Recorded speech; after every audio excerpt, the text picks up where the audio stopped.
একসময় ট্রেনে চেপে কালীঘাট মন্দিরে পুজো দিতে যাওয়া হতো কলকাতায়।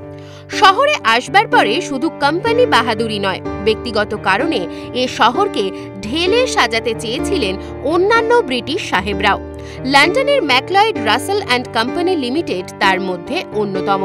বিংশ শতাব্দীর প্রথম ভাগে ম্যাকলয়েড অ্যান্ড কোম্পানি নির্মিত 4টি রেল লাইন পাতা হয়েছিল এই অঞ্চলে।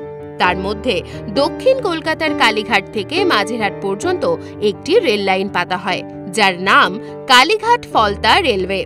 প্রথমে বেহালার ঘোলসাপুর থেকে কালীঘাট পর্যন্ত লাইন পাতা হয় এবং পরে সেটিকে মাঝেরহাট পর্যন্ত সম্প্রসারণ করা হয়। শহরের মধ্যবর্তী ও পারিপার্শ্বিক অনুন্নত অঞ্চলগুলির যোগাযোগ ব্যবস্থাকে উন্নত করে তোলার লক্ষ্যে এই লাইনগুলি সেই সময় স্থাপিত হয় এই রকম কিছু অঞ্চলে। তবে এই জায়গা বাদেও বাংলার বিভিন্ন প্রান্তে রেল চালাতো ম্যাকলয়েড কোম্পানি, আর সেই অঞ্চলের মানুষ ওই রেলগুলির নাম দিয়েছিল ম্যাকলয়েড সাহেবের গাড়ি নামে। ইংরেজদের কাছে ফলতার গুরুত্ব ছিল অপরিসীম, তাই দীর্ঘদিন ধরে হলেও রেলপথে কলকাতা থেকে ফলতাকে যুক্ত করবার প্রস্তাব আর ফেলে রাখেনি ইংরেজ বাহাদুর।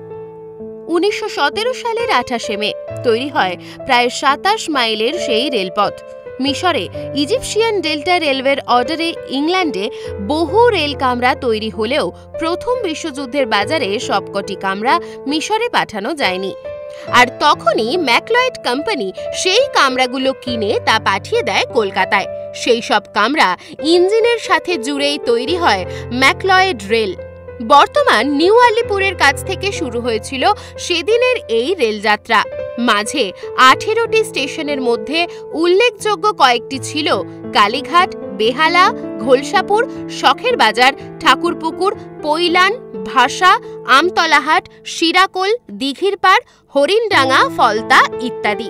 4-5টি কামরা নিয়ে শব্দব্রহ্ম তৈরি করে ছুটে যেত ম্যাকলয়েড সাহেবের রেল। যাত্রী পরিষেবা ছাড়াও এই রেলপথে কয়লা এবং মাল পরিবহন করা হতো, কারণ সেই সময় সড়ক পথে সুবিধে ছিল অনেক কম। তবে স্বাধীনতার 10 বছর পরে আদি গঙ্গার পারে এই রেল ট্র্যাক বাতিল ঘোষণা করে রেল কোম্পানি। বর্তমানে তারাতলা থেকে ঠাকুরপুকুর পর্যন্ত এই রাস্তাটি জেমস লং সরণি নামে পরিচিত। সকলের চোখের আড়ালে সেই স্টেশন আজও চাপা পড়ে আছে নগরায়নে, বর্তমানের প্রশস্ত হাইওয়ের নিচে। তবু বেহালায় রিকশায় উঠে আজও রেল লাইন বললে সেই জায়গায় চোখ বন্ধ করে পৌঁছে দেয় রিকশা চালক। রেল লাইনের ওপরে তৈরি রাস্তায় আজকের ব্যস্ততম জেমস লং সরণি। আজও আলিপুর থেকে ফলতা যাবার পথে কখনো আপনিও হয়তো নিজের অজান্তেই শুনতে পাবেন ম্যাকলয়েড সাহেবের গাড়ির কু ঝিকঝিক শব্দব্রহ্ম। এই রকম আরও নতুন নতুন ভিডিও পেতে নজর রাখুন আমাদের চ্যানেলে। পাশে থাকা বেল আইকনটি ক্লিক করতে ভুলবেন না।